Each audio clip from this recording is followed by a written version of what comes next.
Mind on viimasel ajal kummitanud üks mõte. Kas sina omad oma elu või sa rendid seda tegelikult tunni kaupa välja kellegile teisele? Me elame maailmas, kus tegelikult kõik asjad on juba rendi peal ja me tihti ei pane tähelegi, et me isegi ei oma iseenda elu. Sa müüd selle tunni kaupa maha. Mis on sinu tunni hind, seda me ei tea, igalühel on see erinev. Ja mind on mõtlema pannud, et mina ei soovi elada sellist elu enam, kus ma lihtsalt annan mingi raha eest oma elu kellegile teisele ja tegelikult seda inimest üldse ei huvita, mis on minu ambitsioonid, millist elu ma tahaksin elada vabal ajal. Tema tahab võimalikult palju saada seda tundi endale ja seda on väga hästi näha just tegelikult autojuhi ametis ja ma tean, et teenindusvaldkond ja tegelikult päris palju on, võib isegi öelda, et enamik töökohtasid on sellised, kus on vaja ületunde teha ja siis tullakse sinu juurde, et kas sa ikka saad teha ületunde. Nüüd alles hiljuti siin laupäeviti prooviti minul sõpra tööle saada, tal on sünnipäev ja isegi kas sa ikka saad ära, kas sa ikka saad. Ta ei olnud nõus, ta jäi endale väga kindlaks, ta ei tee oma sünnipäeval tööd. Aga kui lihtne tegelikult on minna, kui pakutakse sulle veel, et aga me maksame sulle natukene rohkem. Ja siis sa ei saa isegi oma perega aega veeta, sest sa lähed selle raha pärast. Aga nüüd tuleb võib-olla natuke tume koht, kuna autojuhi amet on, sa lähed nüüd sinna sellest vabast ajast tööle, aga juhtub õnnetus. Sa satud haiglasse, mis iganes võib juhtuda. Sa arvad, et seda tööandjat huvitab. See, et sinuga midagi juhtus või? No pigem ei, väga vähe on neid, keda huvitab. Ja sina oled omast vabast ajast läinud, tekitanud selle olukorra tegelikult. See võib ka tekkida muul hetkel, aga see ongi asja mõte, et ega tööandjaid väga ei huvita see, mis sinu eraelus toimub. Tema võtab nii palju, kui tahab või nii palju, kui sina oled nõus andma. Aga kuna minu arvates elame sellises ühiskonnas, kus kõik kardavad tööst ilma jääda, mitte kõik, aga väga paljud kardavad tööst ilma jääda, siis me anname väga ruttu järgi nendele asjadele, et kui me ei lähe, tekivad meil endal nagu süümepiinad, kui me ei lähe tegema, et oi, nii kahju ja paluti ja võib-olla teist korda ei pakuta enam ületunde. Ja võib-olla ei pakuta, aga kas ongi vaja, mis sulle siis väärtuslikum on, kas sinu vaba aeg või raha. Aga kui sa tahad raha teenida, siis see on teine jutt juba, kui sinu eesmärk ongi võimalikult palju raha kokku ajada. Kindlasti on paremaid meetodeid, kui oma tundi müüa, meeletuid summasid kokku ajada, aga ma tean, raske on neid meetodeid leida. Lõppkokkuvõttes ma tahaks öelda seda, et tuleb tegelikult päris tõsiselt mõelda selle peale, et mis sinule elus tähtis on. Kas see väike rahakopikas, mis sa saad?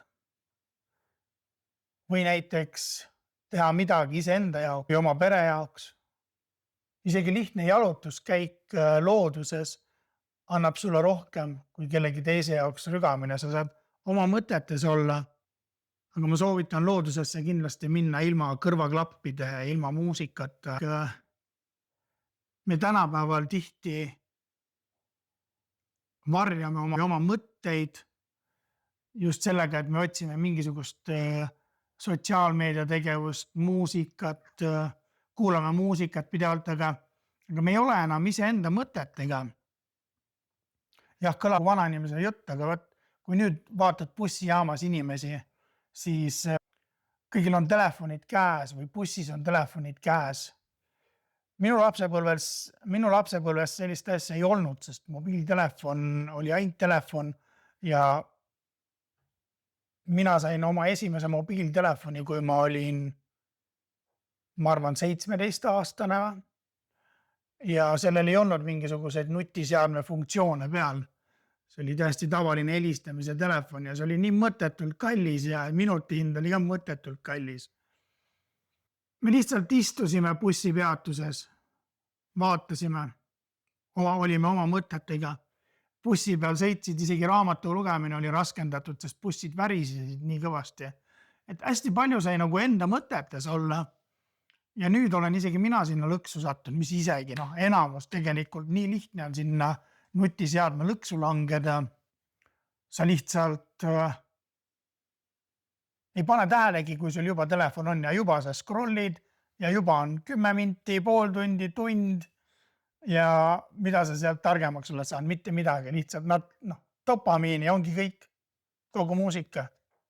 Ja see ei vii mitte kedagi elus edasi.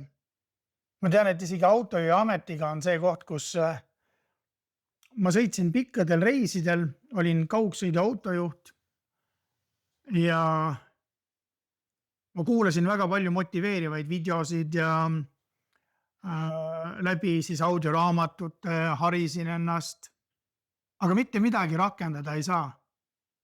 Mõtled, et ma nüüd lähen koju, siis ma hakkan tegema, siis ma hakkan ja plaane tegema ja kui koju jõuad, oled nii väsinud, et mitte midagi ei tee, siis vaatad, kuidas saaks puhata, siis tuleb juba kodune elu vahele, teed seal koduseid asju ja juba peadki jälle tööle minema, nii et lõppkokkuvõttes ei tee mitte midagi.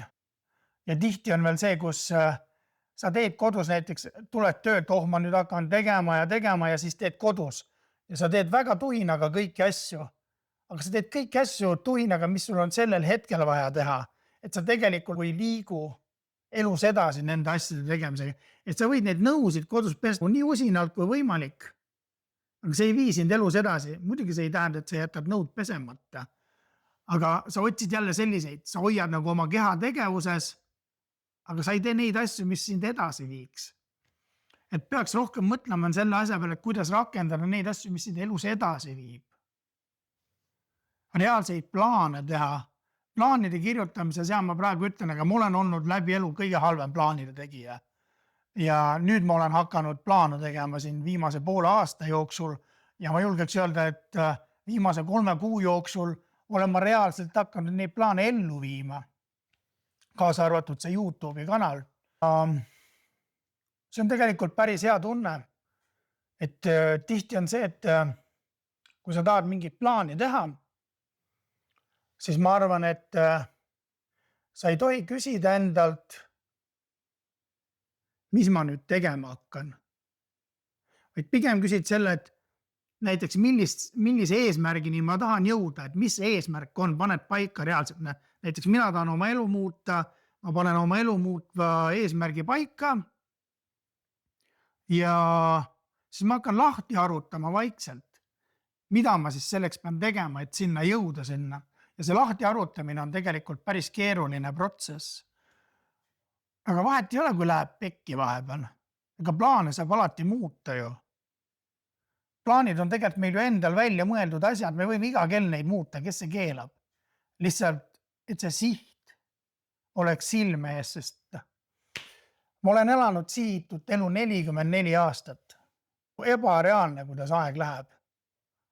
Ja minul reaalselt ei ole kunagi olnud mingit sihti. Minu elu mott oli see umbes, et kui mind ei häiri või ma ei näe mingisugust vastu olevat tegurit, kui keegi ütles, et kuule, kas sa saad muga tulla, ja siis ma mõtlesin, mis mul selle vastu on või midagi ja ei olnudki midagi selle vastu, aga ma siis läksin.